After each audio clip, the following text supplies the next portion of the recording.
Picture having it all, the wealth, the influence, the recognition, only to have it vanish in a single heartbeat, with no one there to catch you, no one to pull you from the wreckage, except for a total stranger. A young woman one the world had long since cast aside, but whom destiny had refused to forget.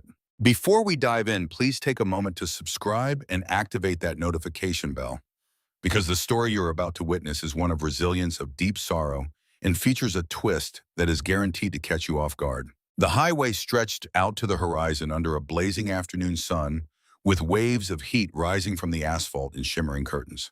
A Rolls-Royce as black as a moonless night sliced through the vacancy like a sharp blade, its engine purring a low, steady tune of absolute confidence, flawless, exact, unwavering. Tailing it, a motorcade of SUVs and security cars maintained a tight, impeccable formation. Alexander Kingsley was seated in the back, his hands clasped firmly in his lap, his posture rigid and perfect.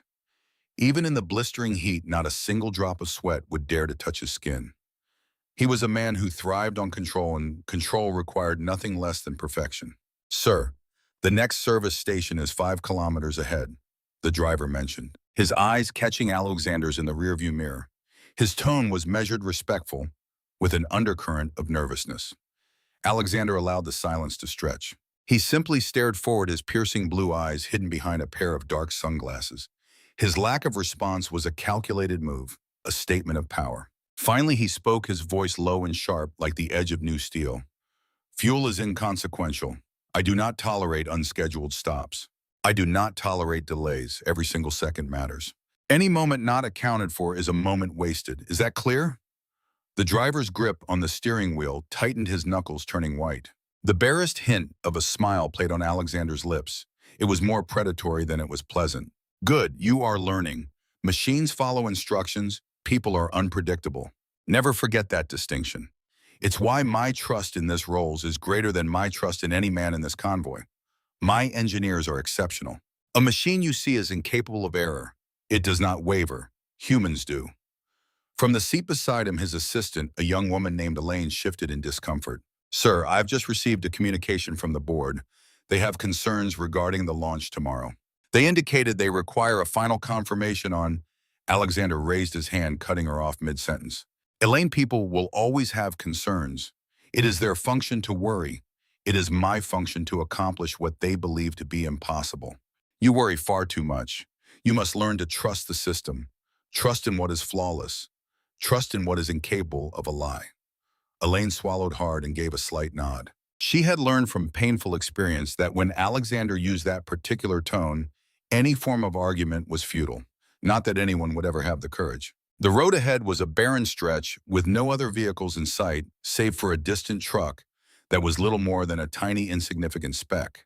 Alexander's eyes flicked to it, not out of any genuine interest, but because it was his nature to notice everything, to process everything, to calculate every possibility. His mind was a perpetual motion machine, constantly churning, constantly analyzing, constantly preparing for any eventuality. "You know," Alexander said softly, almost as if speaking to himself, "I built this empire on a simple principle. I understood control. I understood the mechanics of power. I understood the true potential of money. It can accomplish anything. Anything that is, except for one thing, the one thing that people always seem to forget." The driver, his curiosity getting the better of him, glanced in the mirror again. "And what would that be, sir?" Alexander's gaze sharpened and his voice dropped to an eerie, calm whisper. "You can't control fate. Not in its entirety. Not ever." His attention returned to the road. The convoy moved with the precision of a military parade. Every vehicle held its position. Every detail was perfect. His phone buzzed, reminding him of the next meeting, the next contract, the next corporate conquest. His entire empire ran without pause, without error, without a single moment of hesitation. But even so, despite all of it, a faint and almost imperceptible sense of unease began to creep into his consciousness, a feeling he had not permitted himself in years. It was a nagging suspicion that some forces in the universe could not be tamed. The highway remained empty, silent, its very perfection, feeling oppressive. And so Alexander failed to notice the small, slender figure walking along the road's shoulder far ahead. A girl. Her clothes were torn and sun-faded. Her shoes were worn thin. A fine layer of dust covered her hair and arms. She was hauling a small bag that seemed to weigh more than her entire frail body. She stopped as the convoy approached, squinting into the sun's glare with a flicker of curiosity in her eyes. Alexander did not see her, not at that moment. He was too consumed by his world of perfection, of control of polished steel and powerful machines. But destiny has a habit of whispering before it roars. And within moments, that whisper would grow into something he could no longer afford to ignore. The sun was relentless. Its intense heat beat down upon the blacktop, causing the air to shimmer in distorted waves that rose toward the sky. Alexander Kingsley's Rolls-Royce glided down the vacant highway, its engine a low, confident thrum in the silence. Everything was perfect. Everything was under his command, exactly as he had designed it. Or so he believed. It began with a single faint shudder from the engine, a barely there jolt that made Alexander's eyes narrow instantly. Something was off. The steady purr of the engine vanished, replaced by a low, agonizing groan. He tapped a finger against the steering wheel, his brow furrowing just slightly. "What now?" he breathed the words, lost in the cabin. Before anyone could respond, the dashboard went haywire, erupting in a chaotic storm of flashing lights. They flickered like distress beacons in a gale. Red, orange, and green all pulsed in a frantic, silent alarm. The engine choked, sputtered a sound no precision machine should ever produce. And then it was gone. Total silence. Alexander pressed the accelerator. Nothing. He twisted the ignition. Still dead. His flawless machine, his pride and joy was nothing more than a lifeless shell. "Sir," the driver's voice cracked a tremor he couldn't quite conceal. "The engine, it's just stopped. I have no idea what's wrong." Alexander said nothing, his gaze fixed on the endless ribbon of highway stretching out before them. The blacktop shimmered in the oppressive heat, a mirage leading to nowhere. Dust devils danced around the motionless tires. Not a structure in sight, not another soul. There was only the blistering heat, the wind, and this godforsaken road. "Fuel, battery, run a full diagnostic," Alexander commanded, his voice level despite the tightening in his jaw. A wave of panicked fumbling rippled through his assistants in security detail. Hands trembled as they tried to turn over the engines of the support vehicles, their radios hissing with useless static. "No signal," one of them muttered. "The entire network is down. We're completely cut off." A thin, hard line formed on Alexander's lips. Of course. Utterly isolated. The universe certainly has a flair for the dramatic, he thought. He let out a nearly silent sigh, a tiny crack in his armor of control. He leaned back into the leather seat, closing his eyes for a moment as his fingers resumed their light, rhythmic drumming on the wheel. Beneath the composed exterior, a cold irritation was brewing. One of the bodyguards approached the window cautiously. "Sir, perhaps we should try for roadside assistance or wait for a support vehicle." Alexander gave a slow, deliberate shake of his head. "I don't wait," he said, his voice a low, sharp murmur. "And I don't rely on others for things I can manage myself. Machines fail, men fail. The difference is men waste my time, and I have no intention of wasting any more of it today." Another assistant, desperate to prove his worth, stepped forward. "Sir, I could try a manual check on the engine. It might be something simple like a fuse." "Then do it," Alexander replied, his tone flat. He nudged his sunglasses down his nose, his eyes now visible, missing nothing, not the slight tremor in the man's hands, not the flicker of fear in his eyes. "And understand this, you will not fail, because if you do," he paused, "I will handle it myself. Am I clear?" "Yes, sir." The man practically tripped over himself, nodding, crushed by the weight of the command. The only sounds were the whisper of the wind and the pathetic sputters of dead engines. Beads of sweat traced paths down their temples. Hands that were normally rock-steady now trembled. These were his best, the untouchables, the flawless operators. And today they were being undone by a perfect stretch of road and a fleet of perfect machines. Alexander's mind, however, remained sharp, cycling through the scenarios. A catastrophic electrical failure. Sabotage unlikely, but not impossible. He felt no panic, only a familiar, cold calculation. This was a problem, a test, the kind of challenge he typically relished dismantling. But as the sun beat down on the silent convoy and the world held its breath, something felt different. Even the birds seemed to have fallen silent. He took a quick glance in the rearview mirror. His men were fidgeting and sweating, their useless movements growing more agitated by the second. Alexander Kingsley, a man whose faith lay in circuits and steel rather than flesh and blood, leaned back, let out a slow breath, a picture of dominant, irritated calm, and waited. For the first time in a very long time, he was completely out of control. Meanwhile, Maya stood by the side of the road, the heat of physical presence against her skin, a worn backpack slung over one shoulder. His men had finally noticed her. Their gazes swept over her, a slow, dismissive appraisal from her scuffed boots and ripped jeans up to her crop top and the grimy jacket she wore. One of them arched an eyebrow. Another shared a look with his partner. I saw you were stopped, Maya said, her voice quiet but steady and respectful. Just thought maybe you needed a hand. A beat of stunned silence hung in the air before one of the mechanics let out a short, choked laugh. He tried to stifle it, but it was too late. Help, he sputtered, his voice dripping with disbelief. A chuckle started from another man, and soon a wave of mocking laughter rippled through the group. One of the guards gave her a blatant, insulting once-over. You, he said, with a smirk, shaking his head. He gestured dismissively toward the Rolls-Royce. You're offering to help with this. Do you have any idea what you're even looking at? Maya swallowed hard but gave a small nod. Yes, I do, she answered softly. I just thought. Thought what? A different man interjected, his laughter booming. That you'd be the one to fix what $1 million of diagnostic equipment couldn't. He waved a hand at the mess of laptops and equipment on the pavement. That gear is worth more than everything you're wearing, he said. One of the men let out a sharp laugh. Probably more than she's worth, period. The first man chimed in, and the group chuckled again. The comment stung Maya like grit blown into her face. It was abrasive and irritating, but she stood her ground. A faint tremor ran through her hands, so she clasped them tightly in front of her to still them. I'm not claiming to be an expert or anything, she offered, her voice soft. I was just thinking I could have a peek. Every now and then the issue is simple, something overlooked. One of the technicians chuckled, shaking his head. Get a load of this one, he muttered to his buddies, a smirk playing on his lips. Thinks she knows what she's doing. What's your story? You fix bikes on the side of the road? For a split second, Maya paused. I work on engines whenever I get the chance, she admitted plainly. Generators, motorcycles, cars.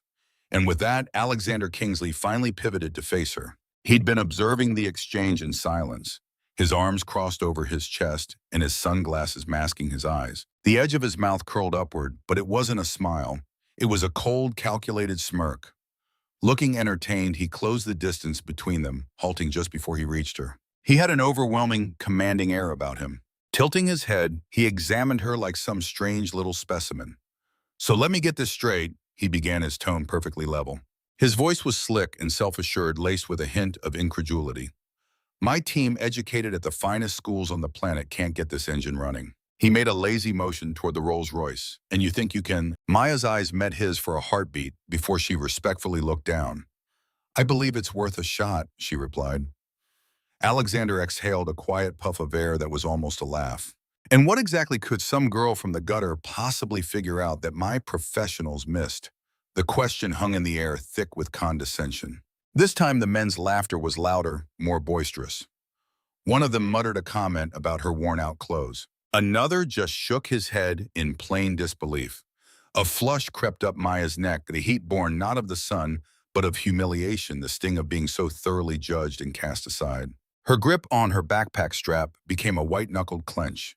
She focused on taking slow, deliberate breaths, her chest rising and falling in a controlled rhythm. My apologies, she murmured. I didn't intend to be a bother. Alexander flicked his hand as if shooing a fly. Oh, you weren't, he said, his tone icy. You've been quite the diversion. He was already turning away, his attention drifting. Off you go now. You don't belong here. The open laughter died down into a low hum of chatter. His men went back to staring at the car, some still shaking their heads with grins on their faces. For another second, Maya remained rooted to the spot, feeling belittled and mortified, yet composed. There were no tears, no protests. She just gave a single small nod, an acknowledgement of a hurt she knew all too well. Understood, she whispered. She retreated a couple of steps, but her gaze remained fixed on the exposed engine of the Rolls-Royce. It wasn't a look of anger or defiance, but one of intense concentration. They saw her as a nobody, she was certain of it. Maya shifted the weight of her backpack, scrubbed her greasy palms on her jacket, and came to a silent resolution. The amusement didn't vanish right away. It hung in the atmosphere, breezy and thoughtless, like the punchline to an old joke. Maya took it all in, every snicker, every whisper, every condescending exhale. But she refused to retreat, to justify herself again, or to speak any louder. Instead, she took a single deliberate step forward. The movement caught their attention. One man's brow furrowed, another's laughter caught in his throat. Alexander, still a short distance away, observed her with a flicker of curiosity, that same arrogant smirk fixed on his face. "Hey," one of the guards called out casually. "You deaf, the boss told you to leave." Maya remained silent. She moved with purpose directly to the Rolls-Royce, the soles of her boots making a soft, gritty sound on the pavement. Coming to a halt by the raised bonnet, she peered into the engine compartment with a calm, unhurried focus. Behind her, the snickering dwindled, replaced by a perplexed muttering. "I think she's for real," a mechanic breathed. Maya slowly lowered herself into a squat next to the vehicle. Warm air radiated from the engine block onto her face. She placed a hand on the fender to brace herself. Her other hand paused in the air for a moment before reaching into the machinery. Shutting her eyes, she inclined her head, listening for something other than noise. She was listening to the quiet, to the missing cadence, to the dead, obstinate weight of the engine. It felt like it was holding its breath. Her brow creased. "That's odd," she mumbled, her voice almost lost to the breeze. One of the technicians snorted. "Great, now she's talking to it." Maya paid him no mind. Her hand moved deeper with care, her stained fingers grazing over bundled wires. She wasn't yanking or hurrying. Her touch was gentle, like she was reacquainting herself with an old companion. Her fingertips followed one cable, then a second one. She stopped and drew in a slow breath. She caught the scent on the air gasoline. It wasn't the overpowering smell of a leak or a flood, just a faint, expectant presence. Her head canted to one side as she pursed her lips in thought. "Not a misfire," she whispered once more. The men glanced at one another. One of them moved toward her, crossing his arms over his chest. "Okay, what is it you think you're doing?" he demanded, his tone laced with annoyance. "I'm listening," Maya said, her voice calm. "Listening to what?" one of them shot back. "The engine's fried." Her eyes opened, landing on him for a brief moment. "No," was all she said. "It's not." The quiet confidence in her voice set them all on edge. Alexander's stance shifted almost imperceptibly, the smirk on his face tightening just a bit. He stayed silent, but his gaze sharpened behind the dark shades. Ignoring them, Maya snaked her hand deeper into the maze of the engine bay, her fingers gently probing a wire connector. It was solid. Her brow furrowed slightly. With a knuckle, she tapped a nearby housing unit, listening intently to the resulting sound. Hollow. That wasn't right. One of the mechanics chuckled, but it sounded strained this time. "You're wasting your time, girl. We already went over that part." Maya didn't even glance his way. "Did you listen to it?" she asked softly. "Or did you just read the diagnostics?" Her question just hung there. The mechanic started to speak, then snapped his mouth shut. Another guy shuffled his feet, suddenly looking uneasy. A gust of wind swirled dust across the pavement, stinging their legs. The sun beat down relentlessly, but a different, heavier weight now settled over them. Maya wiped her greasy fingers on the side of her jacket and leaned back over the engine. She pressed her ear close to the engine block, careful to avoid the searing metal. Her breath was slow and even, every movement deliberate and sure. The faint scent of fuel hit her again. Her eyes traced the path of a wiring loom. She gave a slight nod, confirming a thought only she was privy to. The chatter behind her died down. The last of the laughter had evaporated. The smirks were gone, the taunts silenced. Now they just watched, a mix of confusion and uncertainty on their faces. Alexander took a single deliberate step forward. He didn't say a word. For the first time, the dismissive air was gone. He was actually watching her. As if studying a map, Maya adjusted her position, squatting lower with her boots planted firmly on the asphalt. Her certainty wasn't arrogance. It was a confidence born from knowing, from understanding machines the way other people understood souls. She murmured, the sound lost to the wind. "You're not broken. You're just confused." Despite the blistering heat, a shiver traced its way down one mechanic's spine. "How can she be so certain?" he mumbled. The question went unanswered. Maya's hand stilled over a single wire, her focus intensifying. She'd found it. She didn't announce it, not yet, but every single one of them could feel the shift in the atmosphere. They all knew. This young woman on the side of the road wasn't just guessing or putting on a show. She knew something they had completely missed. The group stood out against the dusty roadside, all of them impeccably dressed. Their sharp, clean clothes a stark contrast to the grime under the hood. Alexandra, at 29, watched the 23-year-old work her kinky hair pulled back neatly, the edges laid perfectly smooth. Her arm disappeared deeper into the engine's guts as she nudged aside a thick harness of wires. Tucked behind it, almost completely hidden under layers of polished housing and insulation, was a small panel. It was spotless, far too clean. Maya's lips formed a thin, determined line. There you are, she breathed. One of the mechanics squinted. Hey, that panel's not on the main diagnostic tree, he said, his tone cautious. It's not tied to the ignition sequence. Without looking up, Maya replied calmly, it is when the system gets confused. From her backpack, she pulled out a small tool. It was old, scarred with use, but familiar in her hand. She carefully slipped it into the tight gap, loosening the panel with a slow, practiced rhythm. There was no hurry, no sign of stress. The panel gave way just enough to reveal a compact module buried deep within the machinery.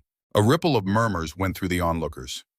I've never seen anyone get to that manually, one of them whispered.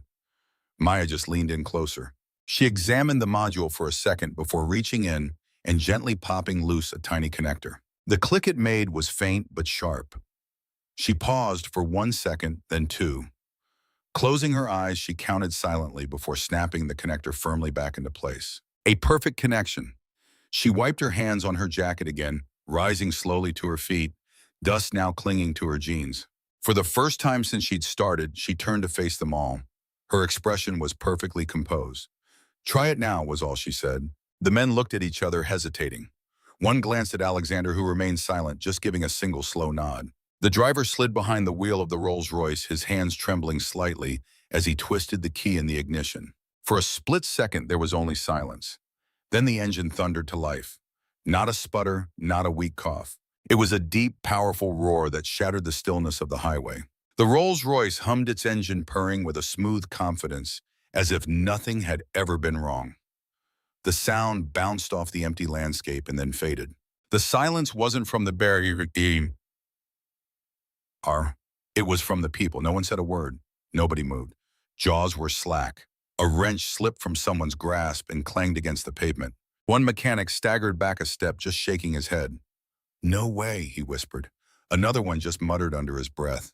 We ran diagnostics on that system 3 times. For a long moment, Alexander was completely still. The reflection in his sunglasses showed the perfectly running engine, the propped open hood, and the young woman standing next to it, her hands stained with grime. He took off the glasses, his movements slow and deliberate. His eyes, now unobscured, were sharp and intensely focused. His expression was blank, all traces of humor gone. He started walking toward her, each footstep echoing on the pavement, the only sound in the dead quiet. Maya didn't move an inch. No triumphant grin, no boastful air. She just stood there waiting. He halted just a short distance from her. His gaze flickered from the purring car back to her face. When he finally spoke, his voice was uncharacteristically subdued for the first time all day. How did you figure that out? Behind them, the engine hummed with a smooth, living rhythm. The deserted road was their only audience. In that instant, everything changed. The engine's confident, steady hum went on, a sound so perfect it felt impossible, as if it had never faltered. His men were still paralyzed, their eyes darting from the flawlessly running Rolls-Royce to the young woman who had fixed it. The laughter had died completely. A heavy silence fell over them until Alexander Kingsley finally cut through it. Wait. His tone was even, yet it was filled with an undeniable authority, a command. Maya was already turning to leave her hand, instinctively reaching up to shift the strap of her backpack. His word made her freeze, though she didn't turn to face him right away. I said wait, Alexander stated again, his voice harder now. Maya halted completely. She exhaled slowly before facing him, her expression carefully blank. The car is running now, she said softly. That's the only thing that's important. He closed the gap between them, his eyes scrutinizing her now. He wasn't looking at her tattered clothes or the obvious poverty. He was focused on her hands, her eyes, and the unshakable composure she held while facing the very men who had just been making fun of her. No, he said, that isn't all that matters. He gestured at the Rolls-Royce, but his eyes stayed locked on hers. My team of experts couldn't solve that problem, yet you managed it in a matter of minutes. I need to know who you are. Maya shifted uneasily from one foot to the other. I'm not important, she murmured. You don't need to know anything about me. She spun around completely, this time, and started to walk off. Maya, one of the mechanics, mumbled, having spotted the faint stitching on her bag. The name reached Alexander's ears. Maya, he called out. Stop. She froze once more, her shoulders visibly tightening. She reluctantly turned to face him again, a brief flash of annoyance crossing her features. Sir, please, she said. I'm not looking for any problems. I just helped because it was something I could do. Alexander shook his head. You didn't just help because you could. You helped because you understood the problem. That's not the same thing. His tone grew a little softer, but the determination didn't waver. That kind of knowledge doesn't come from nowhere. Her eyes darted down the vacant stretch of road, mentally calculating her chances of escape. The sun beat down relentlessly from above the oppressive heat, making her feel small and vulnerable all over again. I should really get going, she murmured. There are other places I need to be. He moved to block her way, but not in a threatening manner. It was just a simple move to prevent her from leaving. You're not going anywhere until you answer my question, he stated plainly. Who are you? His crew observed the exchange intently. Not a single one of them dared to interfere. Maya's grip on her backpack strap grew tighter, and her throat felt parched. She glanced down for a second before her eyes met his again. What he saw there wasn't fear, just pure unadulterated honesty. I learn about machines, was her simple reply. Alexander's brow furrowed. That's not a real answer. She swallowed hard. It is for me. He remained still and silent, waiting for more. With a soft sigh, as if releasing a heavy burden, Maya finally gave in. I'm studying to be a mechanical engineer, she admitted at last. Her voice, though quiet, was firm, or at least I was. Each word seemed to hang in the air. One of his mechanics blinked in surprise. Another mechanic shared a wide-eyed glance with the man next to him.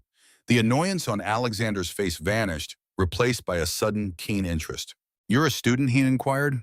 Whereat, after a moment's pause, she replied, at the university. I was supposed to graduate this year. The silence that followed was even more profound than before. His perception of her shifted completely. He no longer saw a poor girl on the side of the road or an annoying delay. He saw something remarkable, something completely unforeseen. So you spend your days hiking along this highway, repairing generators and cars. Alexander's question was soft. Maya gave a single nod. Yes, she offered nothing else. There was no further explanation, no attempt to justify her situation. She just stood there, her hands stained with grease, hanging by her sides. Behind her, the purr of the Rolls-Royce was a living presence, a backdrop to the unfolding scene. Alexander Kingsley just watched her for a long, quiet moment. It had been a very long time since the solutions he sought weren't found within the workings of a machine. The answer was standing right before him, clad in ripped jeans and worn-out boots, on a deserted road where all his influence meant nothing. Maya's gaze wandered off past the empty stretch of asphalt. The hum of the engine gradually dissolved, giving way to a different, much gentler noise, the echo of a memory. Her thoughts drifted back through the years. Suddenly she was a small child again, sitting barefoot on the dusty floor of their humble house. Dismantled old radios were spread out before her with tiny screws littered all around. Her small fingers moved with an innate curiosity. She carefully connected wires, her ear pressed close to listen. Maya, her mother's voice, came from the doorway, feigning annoyance. What have you taken apart this time? Maya glanced up, her face breaking into a wide grin. It was broken, Mama, she explained. I only wanted to find out what was wrong with it. Over in the corner, her father chuckled as he cleaned the grease off his hands. Just let her be, he'd say warmly. That girl has always understood machines better than she understands people. Her parents never stifled her inquisitiveness. They never once told her to keep her hands to herself. If a fan stopped spinning, they'd simply bring it to her. When the radio fell silent, they would sit by patiently as she worked on it. You have a real gift, her father would often tell her, getting down on one knee beside her. Don't you ever waste it. The years flew by, and the little girl grew up. The radios she fixed became engines, and her childhood toys were replaced with proper tools. Her hands grew more capable, her mind more incisive. When she announced she wanted to study mechanical engineering, they didn't dismiss it with a laugh. There wasn't a moment's hesitation. We will make it happen, her mother promised softly, even as a flicker of worry crossed her face. Her father began working longer shifts, and her mother started selling whatever she could at the market. They started cutting back on everything, forgoing any small comforts. It was all so Maya could sit in a classroom filled with the machines she was so passionate about. University was a challenge. It meant long nights, never-ending equations, and towering stacks of books. But Maya was in her element. She would hang back after every lecture, asking questions and touching the engines with a reverence others saved for their dreams. You need to slow down, her mother would urge over the phone. You're going to wear yourself out. I'm okay, Mama. Maya would always laugh. I'm almost at the end. Her final year arrived, and it was the most demanding of all. It was a storm of projects, deadlines, and intense pressure. But she remained steadfast, focused, and so close to her goal. Her parents were incredibly proud. And then the call came. It was late at night, the kind of stillness that feels unsettling even before a phone shatters it. Maya stared at the caller ID before she dared to answer. Her heart was already sinking. Hello. The other end was a mess of sobbing, panicked voices and the wail of sirens in the distance, words that didn't connect. Accident. Highway. Both of them. The phone slipped from her hand.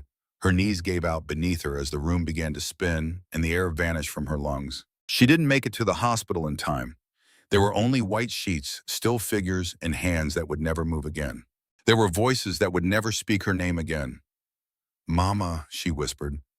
Papa. There was no reply, only a deafening silence. The world she had known came to an end that evening.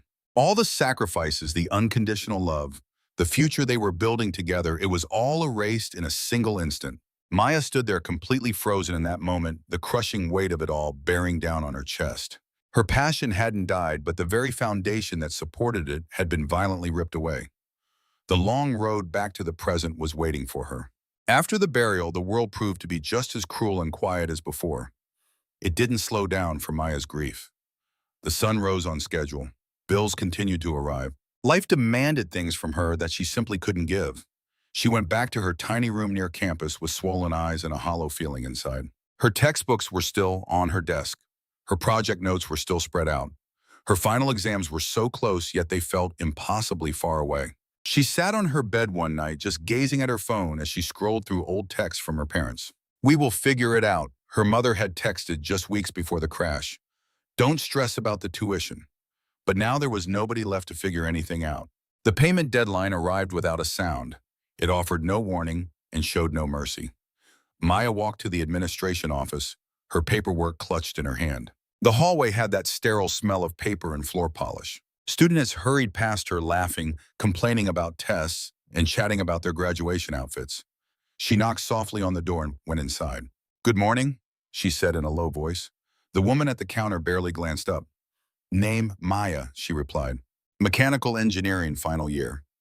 The woman typed for a moment, then she paused and her expression changed. "Your school fees are overdue."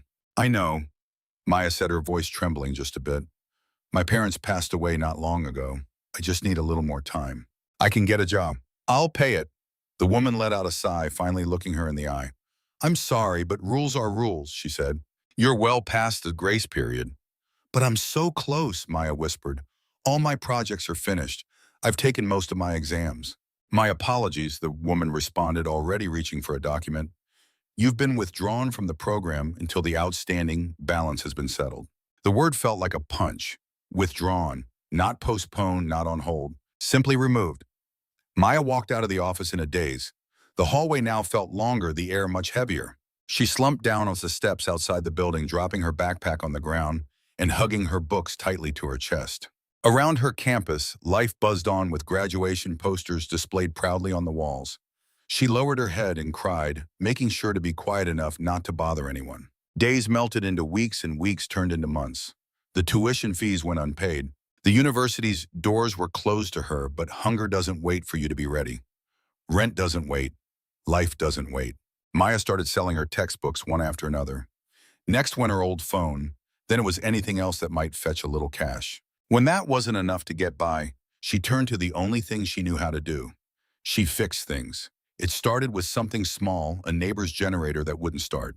"Are you sure you can get this running?" the man asked her skeptically. She just nodded. "Let me take a look." She listened to it, felt it, and made a few tweaks. The generator roared to life. It wasn't long before word got around. "You should call Maya," people started saying. "She really knows her way around an engine." She began fixing motorcycles on the roadside, working on old cars in dusty lots, and reviving generators during the long power outages. Her hands were now permanently stained with grease. She carried the scent of gasoline and steel, a stark contrast to the meager meals she could afford. Some days the pay was decent. Other days it wasn't. "Please," she'd murmur, "this is how I make my living." Her quiet plea was met with mockery, lowball offers, or people simply turning their backs. Each night, lying on a simple mat, her gaze fixed on the ceiling, she would listen to the faint drone of generators she had brought back to life. A half-finished degree haunted her, a dream left hanging, yet her talent was as sharp as ever. Her father's voice echoed in her mind daily. "Don't let your gift go to waste." and she honored his words even as the world seemed determined to squander her potential. Leaning against the Rolls-Royce, Alexander listened to the engine's gentle purr, a sound of revival of submission. That hum, once a symbol of his own power, now struck a different chord. His eyes found Maya nearby, cleaning grease from her hands under her frayed jeans. Then the memory of laughter ambushed him, vivid and sharp. He recalled the dismissive tone, his entourage's jeers about her tattered clothes and stained hands, and the arrogant smirk he wore himself. His own thought, what could some girl off the street possibly fix that my team couldn't, now rang in his ears like a sharp rebuke. Alexander Kingsley had scoffed in the faces of presidents and sneered at his business rivals. He'd even chuckled at men pleading for their corporate lives. But the memory of this laughter felt foul, a leaden weight in his gut. For the first time, he truly saw her not as an obstacle or an annoyance, but as a person. He noticed her composed gaze, her even breath, and a self-assurance that sought no one's validation. This wasn't a fluke. It was profound expertise. It was the sort of mastery that no fortune could instantly purchase. After years of being impenetrable, a quiet fracture appeared within him. His voice was low and deliberate when he finally spoke. "I observed you," he began. "You never hurried. There was no panic, no theatrics. You just listened to the engine as if it were confiding in you." Maya remained silent. A single courteous nod was her only response. Alexander's voice dropped even further. "My so-called experts hold degrees from the finest institutions. They possess equipment that costs more than homes, yet you manage what they failed to do." One of his men shuffled his feet awkwardly. Another averted his gaze. A heavy silence fell over the roadside as Alexander reached inside his coat. With measured purpose, he retrieved his exclusive black card, pinching it between two fingers. "Just tell me the number," he stated. "Name your fee." Maya glanced at the card for a fleeting moment. She then gave a soft shake of her head. "I don't want your money," she said, her tone level and calm, not with anger or pride, but with simple fact. Alexander's brow furrowed. "Everybody wants money." She finally lifted her head, her gaze locking directly with his. "Not offered like that," she countered. He hesitated. "I can offer you a sum that would transform your entire life. Enough so you never have to work on this roadside again." Maya let out a slow breath. "Sir," she began respectfully, "money given out of pity has no staying power." Her words struck him with surprising force. "Then what is it you want?" Alexander demanded. She shifted the strap of her worn backpack. "I want to complete what I began," she stated plainly. "I want to return to school and earn my degree." Silence stretched between them. The sun beat down relentlessly, and behind him the engine continued its contented hum. "You could have named the price in the millions," he remarked softly. Again she shook her head. "I'm not looking for a handout," she replied. "I just want my education, that's all." In that moment, for the very first time in his existence, Alexander Kingsley felt a foreign sensation take root deep in his chest. Genuine respect, not purchased or coerced, but earned. Standing on that desolate road, flanked by machines and men who bent to his will, a disturbing realization dawned on him. Real genius doesn't plead. It doesn't need to raise its voice. And he had just allowed it to be squandered right before his very eyes. Sleep eluded Alexander that night. Aboard his private jet with clouds passing below like sluggish thoughts, Maya's composed voice echoed in his mind.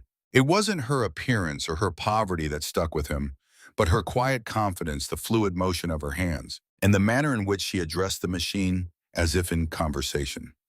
He gazed blankly at his tablet, where unread reports illuminated the cabin. At last he pressed a call button. "Find out everything there is to know about her," he ordered softly. His top aide paused. "Sir, you mean everything?" "Yes," Alexander confirmed. "Academic records, past lectures, any projects, all of her work. I need data, not a sob story." It didn't take long. Within hours, the information started flooding his device. There were university transcripts, glowing letters of recommendation, award certificates, and even old photographs of a younger Maya beaming beside an engine with grease smudges on her cheeks. Alexander leaned closer to the screen. His eyes tightened not with anger, but with intense concentration. "She was first in her thermodynamics class," he muttered to himself. "She engineered a new fuel efficiency prototype as a sophomore. This is far from ordinary."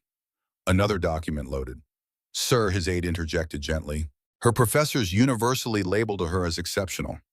One even wrote that her problem-solving was purely intuitive, that she could hear machines the way a composer hears an orchestra." Alexander's hand froze above the screen. He was transported back to the roadside, recalling how she had shut her eyes and simply listened. "Why is she gone?" he inquired. After a brief silence, his aide answered, "Her final year's tuition was never paid. She lost both her parents in a car crash just 3 months before she was set to graduate. It seems she had no other family to turn to for help. The university forced her to withdraw a mere 2 weeks before her finals." Alexander shut his eyes for a second. Her entire life put on hold just 2 weeks from the end. Her future was stolen from her. Not for a lack of skill or due to some mistake, but simply because she ran out of money. When he opened his eyes, his gaze was harder, more focused. "Get in touch with the university," he commanded. "Yes, sir." Alexander went on, "And I want a list of the premier mechanical engineering programs overseas. Not just good ones, I want the absolute best." His aide glanced up, taken aback. "Sir," the aide began, but Alexander's tone, though quiet, was heavy with authority. "Her place isn't on the side of a road tinkering with generators. She should be in the rooms where the future is being engineered." In a matter of days, responses started pouring in. Acceptance letters from renowned institutions, world-famous campuses, and invitations to labs equipped with technology she had only ever seen in books. Methodically, Alexander went through each offer. After a while, he made his choice. "This is the one," he stated, pointing to a specific folder. The aide read the details. "A full scholarship for the Advanced Systems and Mechanical Engineering program." "No," Alexander stated flatly. "It won't be a scholarship." His aide's brow furrowed in confusion. "Then what will it be, sir?" "A guarantee," Alexander declared. "Her tuition will be paid in full, along with her living expenses, housing, textbooks, and insurance. Absolutely everything. Her only concern should be her studies." The aide still seemed uncertain. "And the press release for publicity," Alexander cut him off with a shake of his head. "There will be no announcements. No media. This isn't a PR stunt. This isn't a..." Getting up, he moved to the window, gazing down at the sprawling city lights far below the aircraft. "This is an investment," he murmured. "An investment in genuine talent." A few days later, when Maya was summoned to his office, she stood rigidly, her posture betraying her uncertainty. The office felt sterile and impersonal, almost too pristine. Alexander slid a folder across the desk toward her. "You wanted to complete your education," he stated simply. "Here is your chance." She cautiously opened the folder. Her gaze flew across the documents page after page. She gasped. "Overseas," she breathed. "Yes," Alexander confirmed. "The entire program, yes." "And living expenses?" she barely dared to ask. "Yes," he repeated. A faint tremor started in her hands. "Sir, I never requested any of this." Alexander looked directly at her. "You didn't need to," he replied. "Your talent spoke for itself." A thick, emotionally charged silence settled between them. "This isn't charity," he went on. "I'm simply clearing a hurdle from your path. What you do from here is entirely on you." Maya swallowed the lump in her throat, hard to ignore. She rose to her feet, and with a voice that was firm, despite the emotion welling up, she spoke. "I won't let this go to waste." Alexander gave a single sharp nod. In that instant, a choice born from a chance encounter transformed into something far more significant. It was a future reignited, a brilliant mind brought back from the brink, a life set on a new course, not out of sympathy, but out of acknowledgement of true potential. The air in the terminal was a mix of jet fuel, brewing coffee, and the distinct scent of departure. Throngs of people bustled by, their rolling luggage clattering over the gleaming tiles. Garbled announcements drifted from the overhead speakers, blending into the ever-present drone of activity. Positioned near her boarding gate, Maya felt the weight of her backpack, which seemed to hold more than just its contents. Inside were meticulously arranged books, her essential tools, and a handful of sentimental possessions she couldn't part with. She clutched the folder from Alexander to her chest. She could feel the papers inside rustle beneath her tight grip. "I still can't wrap my head around this," she whispered, her eyes fixed on the departure screen. "You'll do just fine," Alexander's voice cut in. He was standing right next to her, uncharacteristically silent and still. His hands were tucked into his pockets, his posture as impeccable as always. Yet there was a subtle softness in his expression, an emotion he himself couldn't quite place. Slowly, Maya shook her head. "I'm not sure I'll fit in," she confided in a low voice. "With all those people, the equipment, the labs, the instructors, my experiences with fixing bikes and generators by the side of the road, I feel completely out of my league." For a moment, Alexander said nothing. He simply observed her, truly saw her. He noticed the nervous flicker in her eyes. He saw how her fingers anxiously fiddled with her backpack straps, and he watched her draw a deep breath only to release it like a heavy burden. "Do you honestly believe any of that matters?" he finally asked, his voice low and deliberate. Startled, Maya looked up at him. "What are you trying to say?" He angled his head slightly. "Talent is indifferent to its origins. It doesn't matter what kind of shoes you have on or how faded your clothes are. All that matters is that it's put to use, acknowledged, and refined." She blinked in disbelief. "But I've never set foot in a proper laboratory. The only time I've seen machines like that is in pictures. I'm just me, someone who learned everything by listening to the hum of an engine and getting my hands dirty." Alexander's mouth tightened into a firm line as he moved a step nearer. "And that is precisely why you'll succeed. It's more than enough. You will adjust.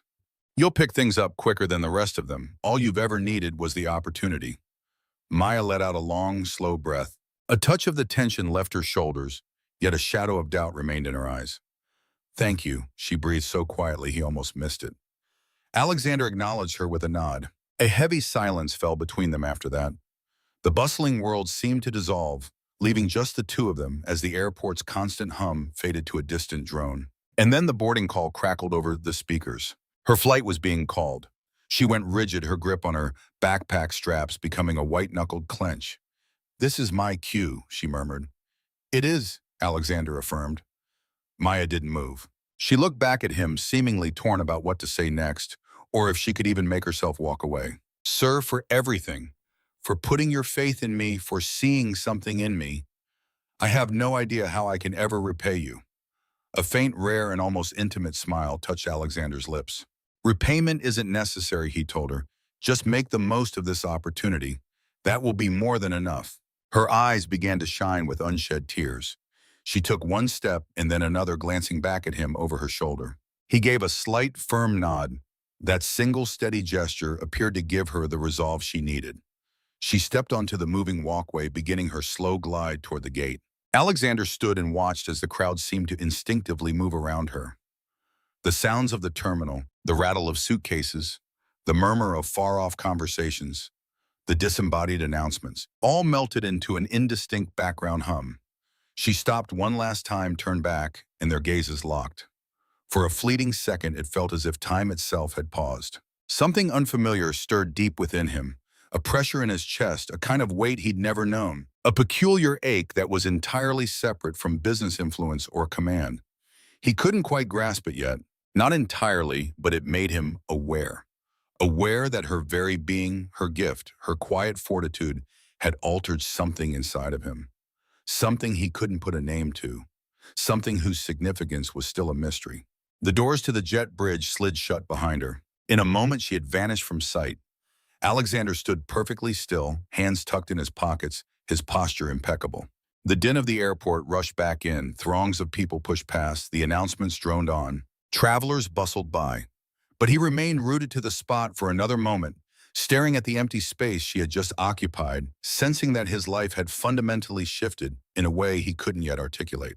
That strange new feeling pulsed within him, like the ghost of an engine roaring to life, sudden, vibrant, and filled with a power he had yet to master. For the first time in ages, Alexander Kingsley felt an emotion that was immeasurable, utterly unpredictable and profoundly human, and it baffled him. Not for long, though. He was determined to understand it. Meanwhile, Maya disembarked into a chilly, unfamiliar city. The air had a different scent, crisp, clean, and tinged with metal. The avenues were broad, the skyscrapers imposing, and she felt dwarfed by everything she saw. Her backpack seemed to weigh more than it ever had before, yet she carried it with a sense of pride. This was her moment. The university campus was immense. Towers of glass mirrored the clouds. In the labs, machinery whirred with a life of its own.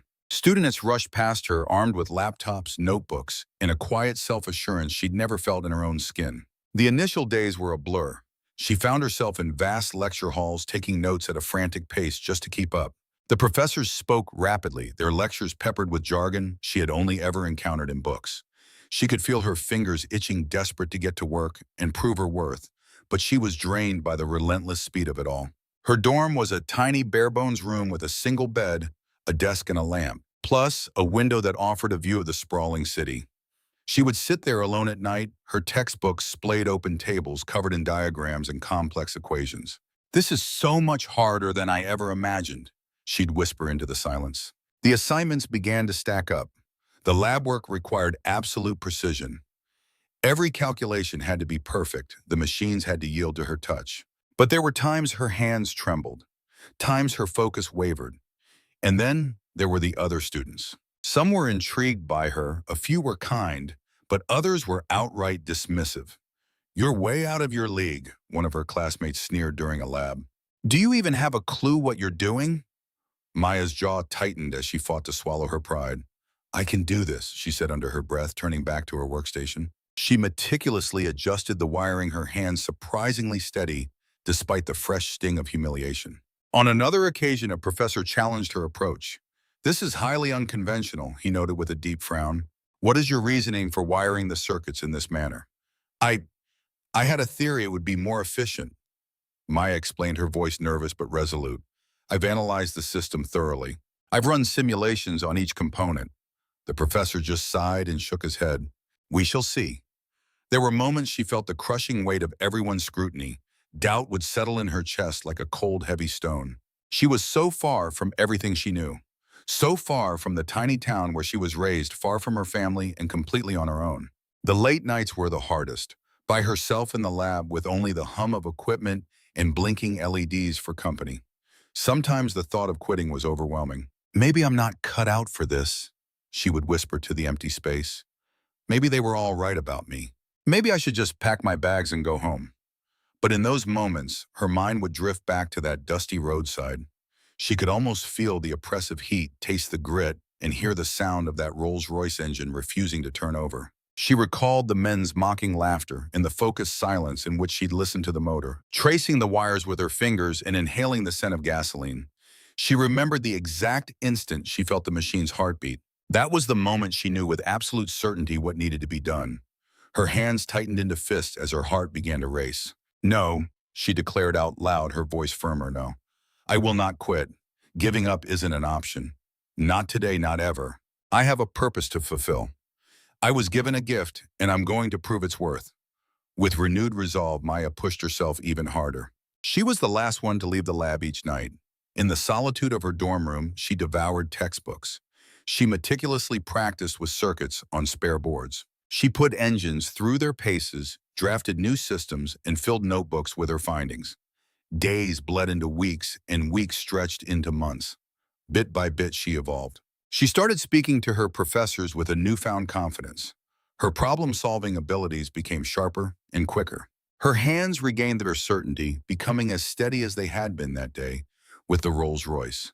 She endured the sharp bite of prejudice. One lab partner flat out refused to work with her.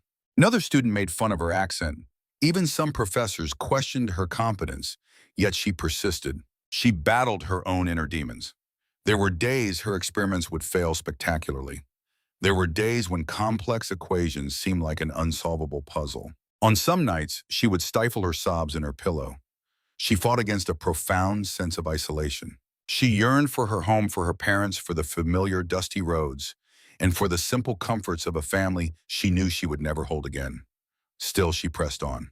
Every time she stumbled, she would just close her eyes and transport herself back to that sun-baked road, the dead engine and the jeering men, recalling the smell of the fuel and the deep self-trust she had clung to when no one else believed in her. She relived the surge of triumph when the engine had thundered back to life. That single memory was the anchor that kept her from drifting away. Gradually, the lab no longer felt like an alien territory. Little by little, the machines started to sing under her touch, just as they always had. And slowly it dawned on her that she might actually belong there. Incrementally, her faith in her own abilities began to return. Each page of notes she wrote, every wire she stripped and connected, and each engine she brought back from the brink was another step on her journey, a testament that her talent was undeniable, a confirmation that her parents' sacrifices had not been in vain, and a declaration that she had every right to see her mission through.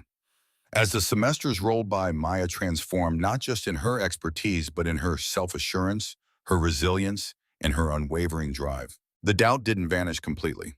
The loneliness still crept in, but now she held on to one truth with unwavering certainty: she would never ever give up, no matter how difficult the path became. The vision of that roadside, the mockery, the silent motor, and the unspoken bond between a girl and a machine was the force that propelled her forward each day. Graduation day dawned under a sky so intensely blue it almost stung the eyes. Maya stood tall in her black cap and gown, the fabric catching the sunlight with a faint shimmer. The tassel on her cap swayed in the gentle wind. She clutched her diploma with a fierce tenderness, as if holding a small, delicate life in her hands. The auditorium was vast, packed with proud families, faculty, and fellow graduates. The air was filled with the pop of camera flashes, the sight of caps soaring through the air, and the roar of joyful cheers, all mingling with the scent of polished wood, fresh-cut flowers, and the electric thrill of success. Maya surveyed the scene, a knot of emotion tightening in her chest. Her mind flashed back to the dusty road, the blistering sun, and the engine that had refused to cooperate, along with the cruel laughter that had once aimed to shatter her spirit, and then she heard the quiet inner voice that had insisted she carry on. Her stride was firm as she made her way across the stage. The dean beamed as he presented her the diploma. "Congratulations, Maya Aide, graduating with honors and distinction in mechanical engineering." Her heart did a little flip. She raised the diploma high for all to see. The crowd erupted in applause. A few professors gave her knowing nods, acknowledging the quiet brilliance they had seen in her all along. Alexander was not among the spectators. He was somewhere else, watching from a distance, as was his way, choosing to let her have her moment in the spotlight without his presence. From a different corner of the globe, he had already dispatched a personal message. "We always knew you could do it. Graduating is just the first step." In the months that followed, Maya's name started to circulate in professional spheres. Articles about her research appeared in journals, academic publications, and online forums. Her designs were celebrated for their elegance and precision, a masterful blend of intuitive creativity and hard science. Her first breakthrough project was a game-changing engine technology. It was compact, incredibly efficient, and unexpectedly powerful. It held the promise of revolutionizing fuel engines, making them cleaner, quicker, and far more resilient. She was relentless in her lab, constantly fine-tuning, rerunning calculations, and conducting endless tests. Late one evening, a fellow engineer came to her workstation. "Maya, this design is absolutely genius, but are you certain it can be scaled up?" A faint, weary smile touched Maya's lips, filled with pride. "I've run scenarios for every variable. If it's viable here, it will be viable everywhere." A few weeks passed, and the final test results were in. Her engine surpassed all current models in fuel efficiency, power generation, and overall durability. Key figures in the industry began to pay attention.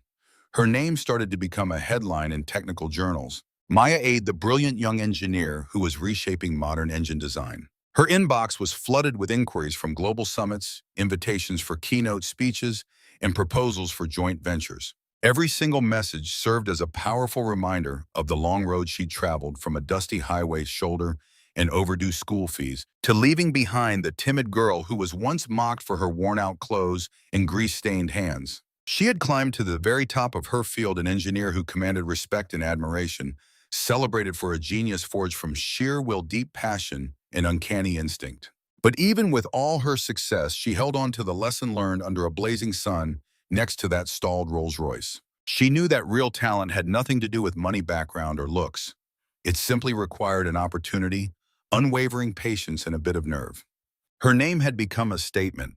It wasn't just a label anymore. It was a testament, a story that proved brilliance could emerge from the least likely of origins. And watching quietly from afar, Alexander Kingsley had taken notice. The ghost of a smile traced his lips. He thought of that dirt road, the sound of an engine roaring to life, and the young woman who had refused to quit. Maya Aide, the girl who heard the language of machines when the world dismissed her, had become the woman who was changing it all. Her story was only just beginning. Decades went by. The glittering city skyline stretched out below Alexander's penthouse while he dressed for the International Auto Summit. This was his domain, a world of exclusive invites, stringent security, and the low hum of private aircraft, a place where machines did as they were told, fortunes were made, and his word was final.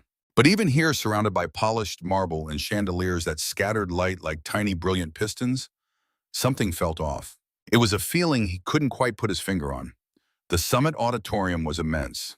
Hundreds of top-tier executives, pioneering engineers, and innovators settled into their seats. The air was electric, filled with the clicks of cameras and a low murmur of excitement that buzzed through the assembly. Ladies and gentlemen, the announcer's voice resonated from the speaker system. Our keynote speaker this evening is a person who has fundamentally reshaped the field of mechanical engineering. Please join me in welcoming Maya Aide. For Alexander, the entire world seemed to screech to a halt. He looked up from his agenda, his sharp blue eyes sweeping the stage before freezing in place. Maya walked into the spotlight. The girl in frayed jeans and dusty sandals was gone. The lingering scent of engine oil and summer heat had been replaced by an air of undeniable power. In her place was a confident, elegant woman. She wore a simple gown of impeccable cut. Her hair was swept back and her posture was flawless. She radiated authority. Every move she made was precise, every gesture filled with purpose. Alexander's heart hammered in his chest as a memory struck him like a physical blow. He saw dust devils dancing on the sun-baked asphalt, the lifeless Rolls-Royce, the sound of mocking laughter, and then her small, steady hands working a kind of magic that none of the men there could comprehend. He recalled the tang of gasoline, the faint glow of the dashboard, and her quiet, unwavering resolve. Suddenly, the ridicule from that day was deafening in his mind, his own careless laughter the most cutting of all. The very men who had scorned her. But now here she was, vibrant, brilliant, and absolutely unstoppable. The room erupted in thunderous applause. Maya's voice when she spoke was clear and confident. Today I want to discuss an innovation that transforms how engines think, breathe, and perform. This is more than just technology. It is about instinct, efficiency, and a deep-seated respect for the power we wield. Alexander found he couldn't look away. Her every word, her every expression brought back the image of the girl who had refused to be defeated.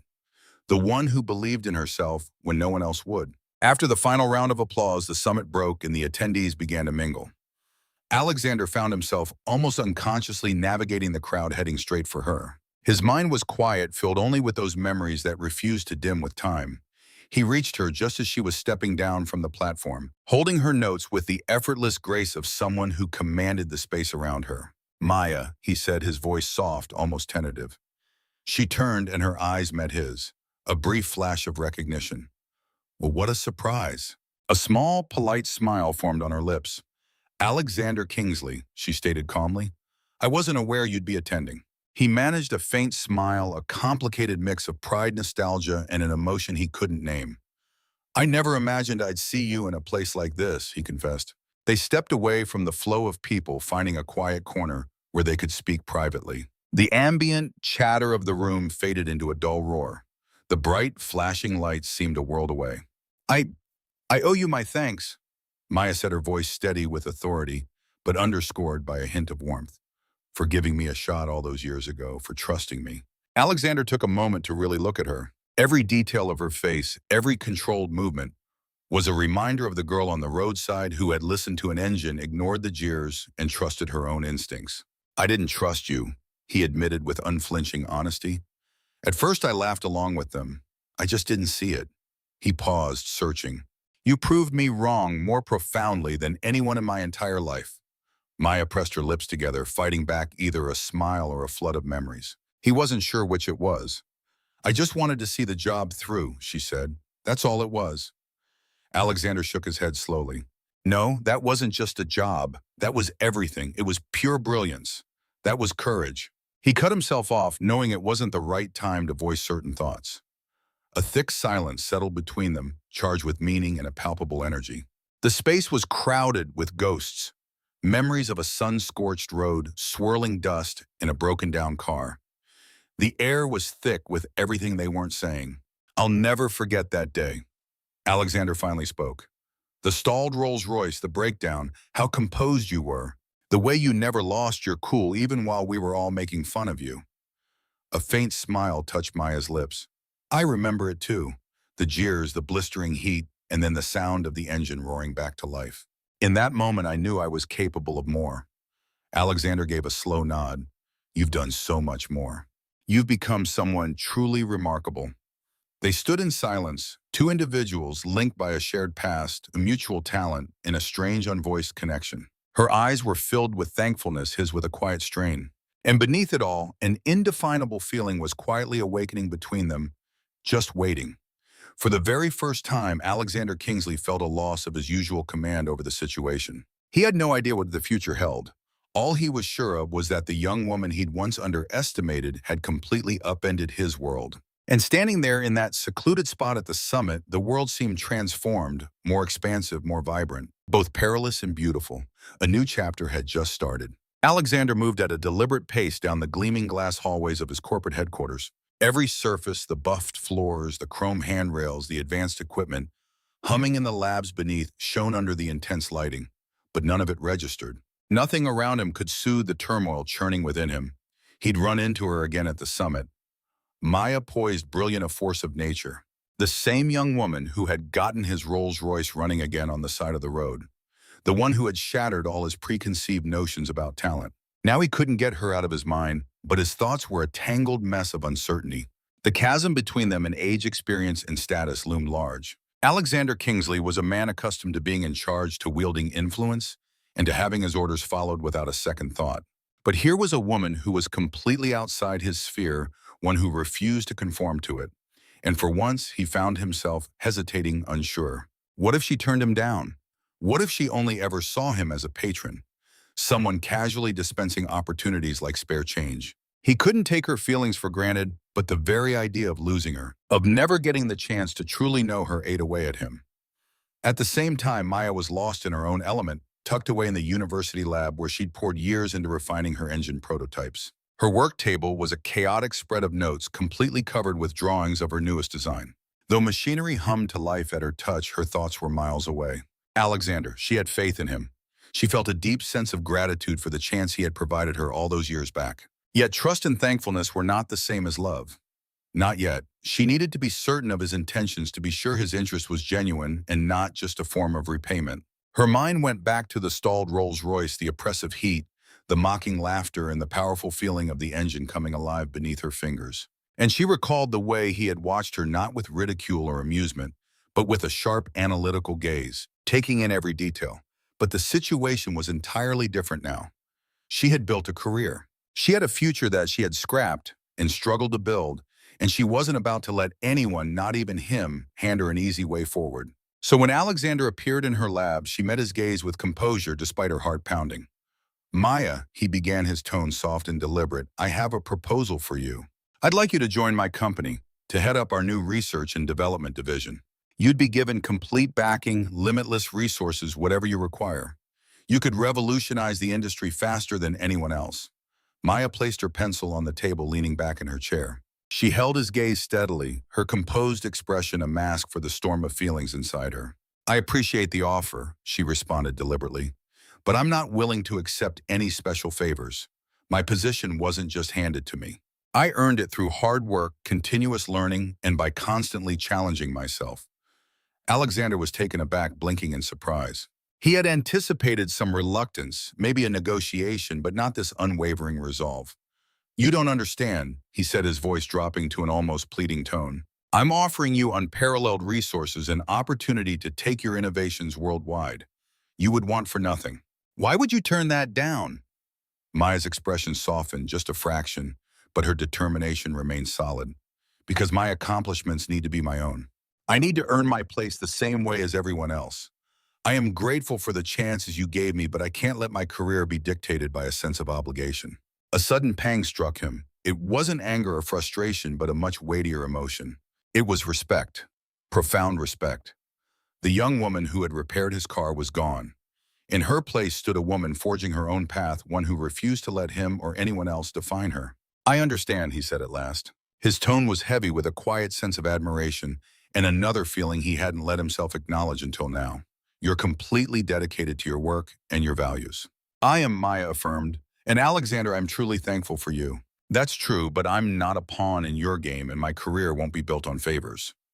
A long breath escaped Alexander as he leaned back against a workbench. I understand," he murmured. And he actually did.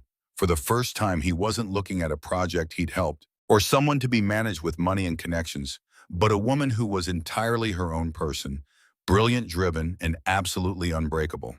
"I need you to know," he said in a low voice, "that I have more respect for you than for anyone I've met in a very long time." Maya looked him over, seeing the pure honesty in his eyes. She gave a small nod. "I respect you too," she admitted softly. You believed in me when I was a nobody, and you trusted me when no one else would. But this is my path to walk, Alexander. I really hope you can live with that." He nodded slowly, and a knot of tension in his chest finally began to loosen. It was the first time Alexander Kingsley had ever felt admiration that wasn't tied to power, or gratitude that wasn't about control. And it occurred to him that simply respecting her was the most powerful thing he could do. For the first time in ages, the need to be in charge was gone. All he wanted was to watch her succeed and hope she would let him be part of her life in the ways that truly mattered. In that quiet understanding, their bond became something deeper, built not on obligation, status, or influence, but on mutual admiration, a silent rapport, and the acknowledgement of raw, undeniable talent. So many years had flown by, a whirlwind of city skylines, airports, labs, wealth authority, and endless conferences. But none of it felt as solid as the asphalt beneath Alexander Kingsley's tires. The sun was sinking low, painting the sky with streaks of gold and fiery orange. The air carried a faint scent of dust and warm pavement. Alexander's black Rolls-Royce was gliding along perfectly until the engine suddenly choked. There was a harsh sputter, a shudder that rattled the car's frame, and then it just died, rolling to a silent stop. "You have got to be kidding me," he muttered, but a smile was already playing on his lips. He felt no irritation, no alarm, no anger. In fact, this time he laughed. It was a deep, warm sound that carried across the empty road. He settled back into his seat, just watching the horizon. The scene was familiar, the same suspense, the same roadside isolation. But something was fundamentally different now. He knew help was coming. He knew exactly who it would be. Minutes ticked by. Cars flew past their drivers, oblivious. The distant city hum felt a million miles away. The highway stretched ahead, empty and waiting. Alexander's eyes held a glint of pure anticipation. His usual air of command was replaced by amusement and patience. And then, coming around the distant bend, a figure appeared. It was a woman walking with a confident, purposeful stride that he knew by heart. The old, worn jacket and boots were gone, replaced with a practical mechanic's jumpsuit, but her hands, strong, steady, and incredibly capable, were exactly the same. "Maya," he said the word, a soft laugh. "Of course it was always going to be you." As Maya drew closer, her eyes were already doing a diagnostic sweep of the car, her fingers twitching with the need to get into the wiring and engine. She didn't have to ask what was wrong. She already knew. She crouched by the hood just as she had all those years ago. Alexander climbed out of the car, clasping his hands behind his back.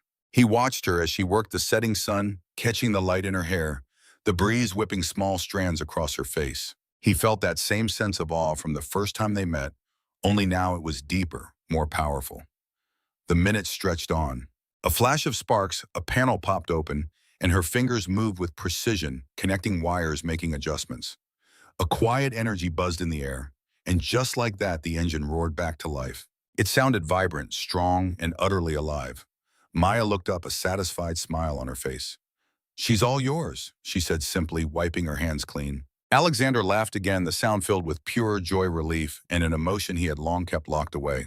He moved closer, dropping to one knee in the dust beside her. "Maya," he began, his voice even and deep. "This is the very road where our story started. You saved me back then. You saved my entire world. And now I want to spend the rest of my world with you." Maya just stared at him, stunned. Her hands began to shake. Her fingers were smudged with dust and grease, but her heart was hammering against her ribs. Alexander presented a small, elegant box. Inside, a simple, perfect ring sat nestled in velvet. His eyes were locked on hers. "Maya," he said, his voice brimming with sincerity, admiration, and love. "Will you marry me?" Tears immediately welled in her eyes. She saw it all in a flash, the roadside, his laugh, the summer heat, the rumble of the engine under her hands.